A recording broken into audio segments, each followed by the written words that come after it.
प्रवाहाबरोबर तर सगळेच जातात. खरी मर्दांगी, खरं धैर्य लागतं प्रवाहाच्या उलट दिशेने जायला.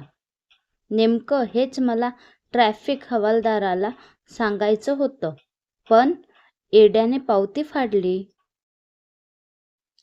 धन्य तो शिकवणारा मास्तर आणि उत्तर लिहिणारा पोरगा.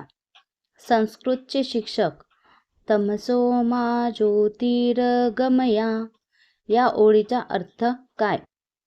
बंड्या, तू झोपून जा आई, मी ज्योतीच्या घरी जात आहे. संस्कृतचे शिक्षक कोमात, बंड्या आपला जोमात.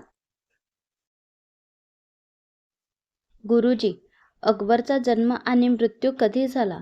बंडू, माहीत नाही. गुरुजी, अरे असे काय करतोस? पुस्तकामध्ये लिहिले आहे की 1542 ते 1605. बंडू, मला वाटले की तो अकबरांचा मोबाईल नंबर आहे.